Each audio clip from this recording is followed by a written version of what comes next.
this video, I'm looking at Blackpowder's Buccaneers. Arr.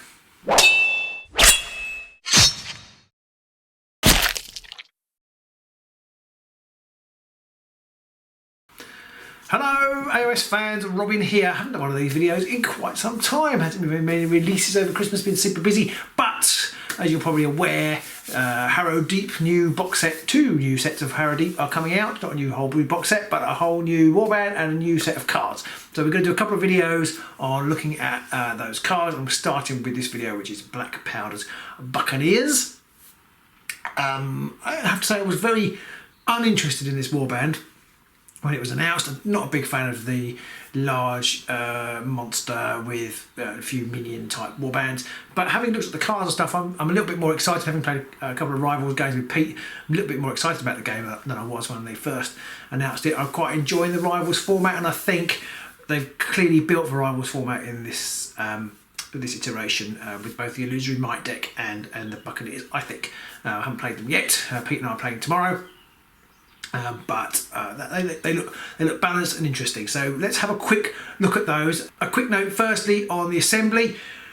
They're not bad to assemble. The minions are all fairly easy. They're kind of 2 pieces and peg into the base. They're okay. I did have a few cracks and I've done them very quickly, so that, I'm not that happy with the models, but I haven't glued them, so I suppose I could take them apart again. But I just wanted to get some paint on them to record for tomorrow. But they were fairly easy. The Ogre himself was pretty straightforward. There weren't any horrible pieces. I don't know whether I snipped the peg too tight. I was doing it in fairly dim light, but the shoulder, so his blunderbuss is on one arm, and it fixes into the rest of him, and it kept falling off. So I had to stick that in. It didn't hold on very well, and he was quite hard to fit together flush. You might be better to snip the pegs and stick, generally, depending on how fussy you are about your models. So let's have a little look at the warband card then. So going left to right with these 3, you've basically got 3 types of model in your deck. So let's start a look with these 3. We've got 3 types of fighters in the deck. We've got obviously we've got the big guy, the leader, who is a brawler. That's Gorlock Blackpowder. We've got some minions, some Noblar minions, and a couple of companions. They're essentially the same, the 2 pairs, so the 2 companions and 2 minions, but there are a couple of differences, and I will highlight those as we go along. It's worth noting that Mange the monkey isn't a beast. He doesn't have the beast icon on him like the bird does, and KG the Noblar does have the flying keyword icon. So KG has the flying icon. I actually missed that completely, and there's a card in there that references into him going through hexes, and I was like, through occupied hexes. How on earth did he do that? But he can fly, presumably because he's got this rope.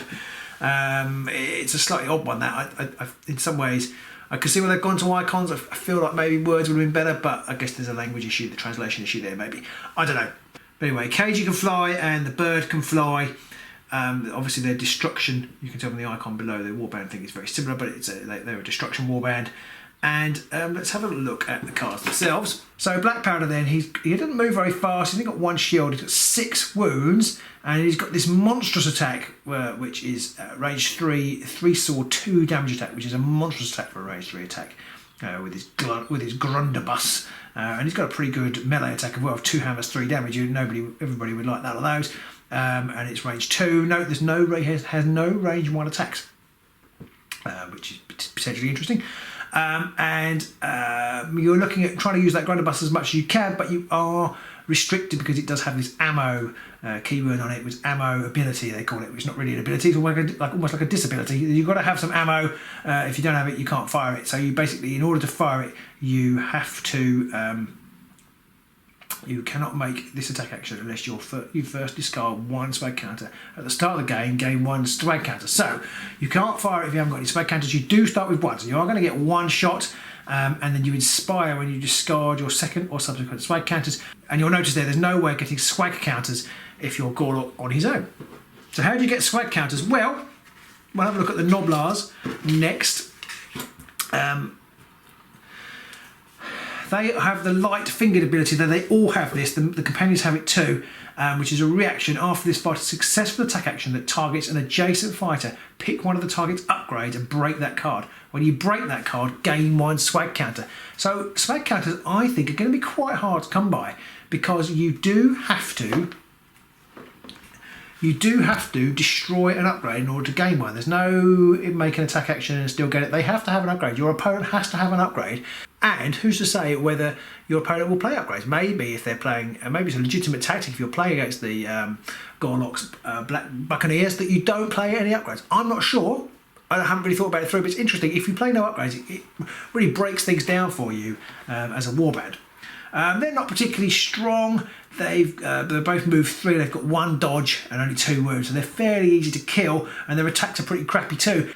So they both attacks are 2 swords and 1 damage. So you're going to be looking at trying to get some additional dice in there to try and make it a bit more accurate. To try and use the light finger reaction, because you do have to hit. And they've got they only do 1 damage, which isn't that great. But KG is slightly better because his is range 3 and it has ensnare. So he's going to be your kind of he's the better grobbler because he can move through occupied hexes, and he has ensnare and a range. So that he is the stronger one of the two, and they both inspire when they've actually made a light fingered reaction. So you're going to be looking at trying to get that, and also if your opponent may be looking out for things to stop you playing that reaction, which is after a successful attack action. So there are things that stop that in the reaction windows. The companions then, they are essentially the same in each other. The Burr can move a bit faster. And obviously he can fly. He's movement 5, but they both have 2 dodge and 2 wounds, so they're not going to be that difficult to take out if you can hit. They've only got 2 wounds rather, but they do have slightly better defense than the Noblars. They both have Grievous on their attacks, which are both range 1, 3 swords and 1 damage. So again, you're not looking to do massive damage, but they inspire in the same way with that light fingered reaction. And light fingered also means they can gain spag tokens for your warband. So they are your better bet for using your spag tokens. They've got slightly more accuracy, and they will be a little bit better at taking people down because they roll in 3 swords. There's obviously an increased chance of getting a crit, and then you'll be doing 2 damage because they both have the Grievous ability. And they also have an extra kind of rule. Mange, the monkey, he gets, after a friendly minion makes a move action, so either one of the Noblars makes a move action, you can push him up to 3 hexes. After this push, this fighter has to be within 2 hexes of that minion. But so you could bring him up to add supports, and Shriek has something similar with Blackpowder. If he's within 2 hexes of a friendly Blackpowder, that Blackpowder is supporting this fighter. So if you're close to Blackpowder, he can gain some extra support.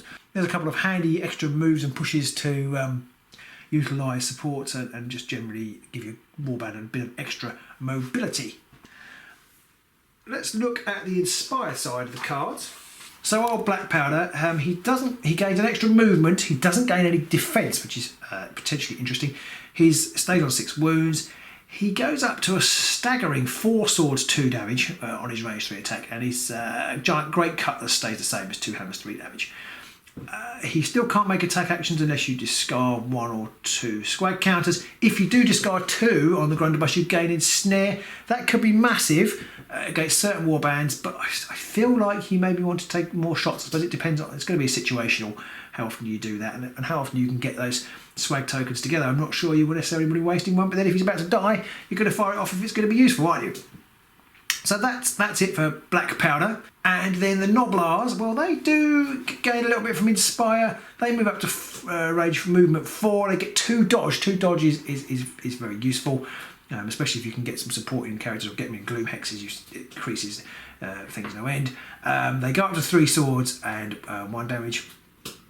And but they stay on 2 wounds, and then they stay with the light finger. They don't get any extra abilities or anything. The companions, they actually move up to a terrifying 3 dodge. Mange gets an extra movement, so he goes up to 5 move, 3 dodge and 2 damage. They're both 5 move, 3 dodge, 2 damage. 3 dodge is big, as we know.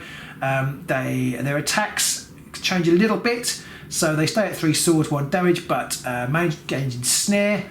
And so Shriek also gains the stagger keyword, so if he hits anybody, they gain a stagger token, which means in your future attacks you can reroll reroll missed attack dice against them.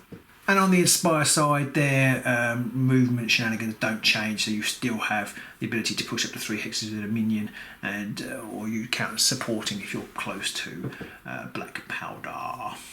So that's the warband then. as I said, their Inspire condition is tricky. You've got to get those hits in for the small ones, and to inspire the big guy, you've got to be getting those swag tokens. So if your opponent doesn't play any upgrades, then it's going to be very, very hard to inspire. Now, obviously, that's going to seriously rupture their plan. They don't play any upgrades, but it's a potentially legitimate tactic, because if you don't get inspired and you're not fighting that well, then maybe they can take you down before you can even get to the point, and then they can start playing their upgrades. If they take the minions out, it's impossible to get swag tokens. If they can chase the minions down before they can inspire, then it's very hard to for you to get swag tokens, or impossible. It's not actually impossible, because we'll have a look at the cards. Now, I've broken the cards down in a different way. I'm not going to go through every single card, because Games Workshop normally spoil these, or other guys will spoil these who have more more tapped into the full meta of the game. I've broken down the interesting ones, and I think what I think is quite important for this warband, I've broken down the cards which interact with the swagger and mechanic and the ammo mechanic, because they're going to be the key ones. So we're looking at here the cards that either gain swag tokens for you, or give you extra shots. So starting with the ones that give you extra swag, because who doesn't want extra swag? I'm looking firstly at the ploys.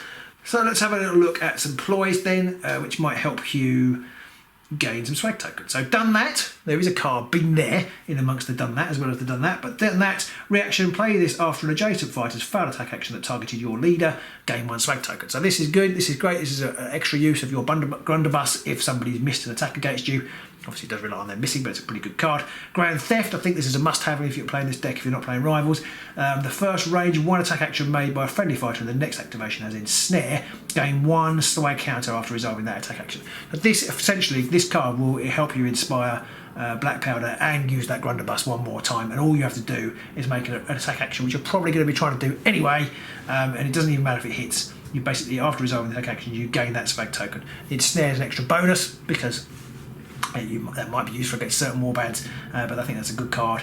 So we've got Flurry of Claws. Choose 1 friendly companion. The chosen fighter makes 1 attack action on their fighter card. Okay, doesn't directly give you swag tokens, but if you have just missed an attack, you can play Flurry of Claws and get another attack.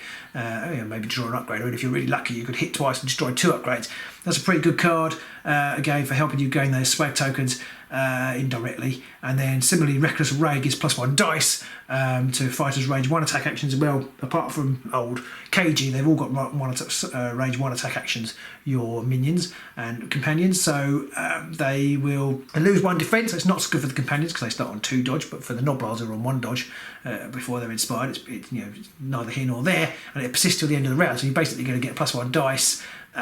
It's really good at the beginning of the game, it's not so good at the end. You're going to get +1 dice, and it just increases that chances of getting swag tokens. Obviously, you've got a balance to think about, because at the beginning of the game, your opponent is less likely to have upgrades, so it's in some ways less useful at that point for gaining swag tokens, but it could help you in a pinch. There's one upgrade which might be useful. You've got Thieving Grapple. Basically, after this move action, can only go on KG, but he can basically swing his grappling hook around and pinch an item. So on a roll of a hammer, so it's not got a massive chance of it coming off, but it can come off. I'm not a big fan of rolling a dice to see whether the effect works, but if it does, you can break a card, break an upgrade, and gain a swag token and inspire KG all at once. I'm not sure I would play that, but it is in your arsenal if you need it, and of course in Rivals games it will definitely be in your arsenal. Other cards that help you gain some swag tokens are the Cash Compass and the Liberated Map. After a fighter's activation, push this fighter up to 2 hexes towards the nearest feature token. This is the Cash Compass. At the end of the action phase, if this fighter is on a feature token that is not in your territory, gain 1 swag counter and this fighter is inspired. So that could be useful. Similarly, the Liberated Map, a fighter is on an edge hex and has no move tokens, place this fighter on an empty edge hex and give this fighter 1 move token. At the end of the activation phase, if this fighter is on a feature token that is not in your territory, gain 1 swag counter and this fighter is inspired. Now it's worth noting here that it's feature token, so you haven't got to flip them over or get on a particular number of objectives. I mean, okay, if you're on there, you might be able to do the delve anyway, but it is literally feature tokens. So that's helpful to you. It's particularly helpful with the Gold Rush card, another ploy. It doesn't directly help you get swag, but you can choose up to 2 friendly fighters other than your leader and push each chosen fighter up to 2 hexes towards the feature token that is closest to the fighter. added enemy territory. I should point out that the liberated map and the cache compass are both restricted to minions, so you can't get help with the companions on that, but they are ways of moving people towards feature tokens and then getting rewards for that. Basically getting a swag token and inspired. Could be useful. Again, I don't know how much they would see in championship play, but in a rivals game they're going to be really useful to you. Now we've got 3 more cards which can directly help you shoot your Grundabus. 1 upgrade and 2 ploys. So we've got Scavenge Shot. While this fighter with a feature token that is not in your territory, you can ignore the ammo ability of this fighter's Grundabus attack. So that's really powerful because you can just keep blasting away with it. Or can you? You've got to be on a feature token. It's got to not be in your territory. You've got a feeling you might be trying to put one in no man's land to just make sure you can get standing on it early. Although you obviously do have to have this upgrade on. But after this fight, so you can make a free attack without any ammo roll, but you deal 1 damage to this fighter. So each time you took a shot, you'll be taking 1 damage. I do feel like that might be useful in a pinch. Similarly, makeshift munitions. In the next activation, your leader's Grundabus attack has -1 damage to a minimum of 1, which isn't brilliant, and it does not have the ammo ability. So you can fire it more than once. I mean, it takes down to rate. It'll be I guess it'll just be like a bow then, won't it? Because it'll be 3 swords and 1 damage, but still not to be sniffed at. And then you've got Hasty Shot. Discard 1 power card. When you do, your leader makes 1 Grundabus attack action with -1 dice, and the ammo ability does not apply. So actually that might be better, particularly if you're inspired, because you're still only going down to 3 swords and you get -1 dice. So I quite like that as an option. So that's Hasty Shot. So that's 2 ploys. I'm going to use them once each, makeshift munitions and Hasty Shot, but you know, they're there if you want them. Then there's a few cards that actually change how the Grundabus works. More powder. Use this after a power step. When you do, in the next activation, this fighter's Grundabus attack has +1 range and -1 dice to a minimum of 1.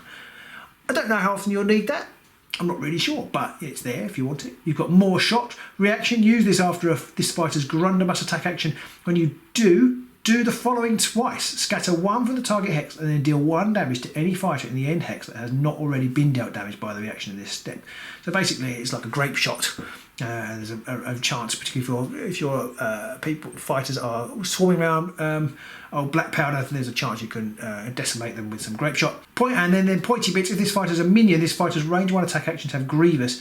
If this fighter is Blackpowder, he has the following reaction. So this is an interesting card. It actually changes depending on who you put it on. So this gives Blackpowder a reaction. Use this during the fighter's Grundabus attack action. After the declare action step, when you do this attack action, has cleave and -1 dice to a minimum of 1 until it has been resolved. So if you fire off 4 swords, get out of 3 swords, but gain cleave, could be pretty good against a shield warband. Otherwise, it's not great, but it does affect. They all affect how the Grundabus works.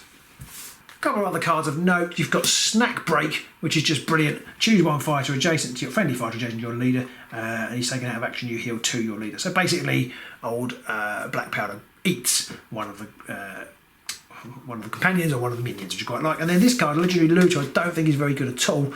And so I just thought I'd show it. There are a few other cards that they kind of just do fairly standard things, but this one, Legendary Looter action. So it's an action. Choose 1 friendly fighter and discard 1 swag counter. So you've got to get rid of swag counter. So you're reducing the chances of you. I mean, it will help to inspire, but you're reducing the chances of being able to shoot with the Grundabus. When you do, give the chosen fighter 1 upgrade without spending any glory points. Then give this fighter 1 charge token. And you can put it on a minion, but you can also put it on Blackpowder. I can't really see when you might use that. Let me know if you think there is. To me, that just seems like it would be no use whatsoever. But that's Legendary Looter. So that is the main cards. A couple of other interesting cards, I suppose. I might as well tell you what they are. There's been there. You play this after an enemy fighter's charge action. Your leader makes 1 move action. After that move action, your leader must be adjacent to the enemy fighter. I mean, that's a good way of getting Blackpowder up the board. So that is a good solid card. And been there and done that we've got, which I quite like. You've got a card called Troggoth Grease, which puts the fighter on guard. And then there's a great card, which is an illusion. I think the only one in the deck. and there's Tiny Braggart, which I love the artwork on there. It's for pegs only, so it's a limited use. It's an upgrade, but it's free to play. So I guess you might use it if you're playing Rivals. You probably will always be playing it. You can get it out at the end of the action phase, and so it's an illusion, so it disappears if he's targeted by a gambit or it does damage. But he gets +1 damage to his range 1 attack actions, +1 move and +1 defense. So he's a Tiny Braggart for a round. It's quite a nice card, and that's it. That is, I think, all of the power cards. And now I shall go on to the objectives. There are 4 surge cards, and we've got Man-Eater. Score this immediately after your leader's range 1 or 2 attack actions that took an adjacent target out of action if that target had no wound counters during the declare action step. So easy against some warbands, less easy against others. He's got an accurate range 2 attack, so it's definitely possible. He hasn't actually got any range 1 attack, so you're going to have to give him an attack option upgrade if you wanted to score it that way. Broadside. Score this immediately after your leader's second or subsequent Grundabus attack action in the same phase. Well, you're going to be trying to do that, so you'd hope you might get 2 swag counters. You could get off on round 1. It could come off in any round, really. So I mean, it's a good solid card. It's rewarding you for doing what you're already doing. Then the other 2 surges, Brutal Belaying. Score this immediately after a friendly fighter has a range 1 or 2 attack action that took the target out of action. If that fighter had 1 or more supporting fighters. Again, I feel like you're going to be trying to get supports in this with this warband to try and maximise the accuracy. Seems to be a common way to play these days. So I feel like that is doable. It's not always that easy, but it's definitely doable. It's a range 1 or 2 attack action. So again, you can't use the Grundabus. And then Gold Diggers, a surge and a duel. Score this immediately after a power step if 2 or more friendly fighters are on a feature token, and 1 or more of those fighters are in enemy territory. So you've got to have something in enemy territory, but and people on feature tokens. Now note, it is a feature token again, not an objective, which I think makes things a little easier, maybe. So there is that. So that is immediately after a power step if you have people on feature tokens. So I quite like that. So they're the surges. So have a quick look at the others. We've got Brash Braggart. Score this in an end phase if your leader is within 2 hexes of 2 or more enemy fighters. I can see that happening relatively easily. It is in an end phase, however. Score this, Eyes of the Prize. Score this in an end phase if you have 3 or more swag counters. When you have this objective, you have 6 or more swag counters, you can gain 1 additional glory point. That is pretty hard. I feel like it's one of those things. It's not like glory. I don't think you're going to be storing up swag counters. It's got to be an end phase. I mean, maybe if you had a little swing at the end of a round or something, and you didn't fire them, maybe you'll have 3, but that's a tricky one. And then Loaded with Booty, a duel. Score this in an end phase if you have 2 or more swag counters and 2 or more friendly fighters are on feature tokens that is not in your territory. So again, this ties in with having a having one in no man's territory to help. There was there was an upgrade that helped with that. That was useful for, and I feel like this would be useful having one in no man's territory. But you've got 2 or more swag counters. 3. We talked about 3 being tricky for Eyes of the Prize 2. You might do, but it is in an end phase. So, but 2 or more friendly fighters are not in a feature token in your territory. If you tie it in with the map and the cash compass, and maybe a bit of Gold Rush going on, we talked about earlier, then maybe that's a good card to have. It's an interesting, prospect for relic play.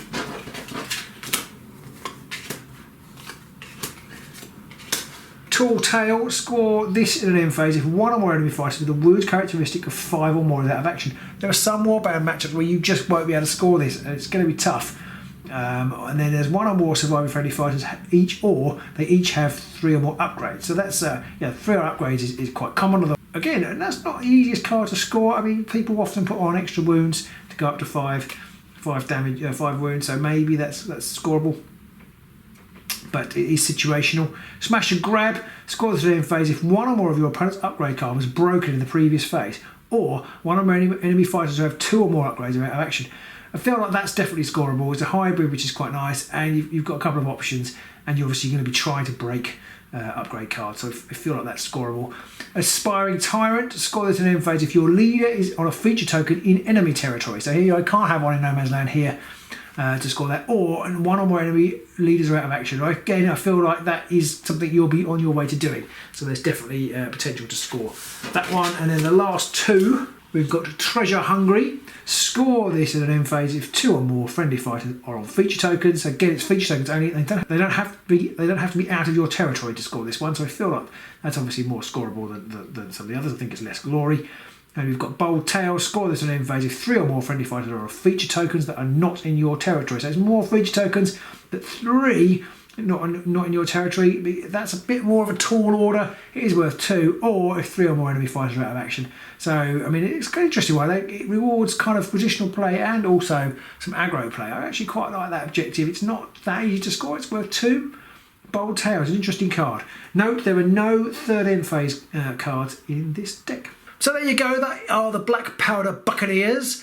What do you think? Do you like the cards? Are you interested in playing them? To me, they don't seem that OP. I was a bit worried about this kind of Voltron meta game. I almost feel like, although I mean, we talked about there being a reboot for this game, and it hasn't been one yet, but I almost feel like this is kind of like a semi-reboot in the sense that these cards, I think at the moment, I think you'd always be looking for options to take older cards. I think there's a slight imbalance with the Essentials deck. I think they're very powerful. You'll be taking a lot of Essentials cards if you're playing with these as they rotate out. They're quite a lot better than a lot of the cards in this deck. From a Rivals perspective, I really think it's interesting. So I'm really looking forward to playing it. The Noblars, which they're quite weak, the minions of the Noblars, but they have got some potential to cause some mischief, and the shifted upgrades is quite interesting. We've never really had anything that can break upgrades reliably before.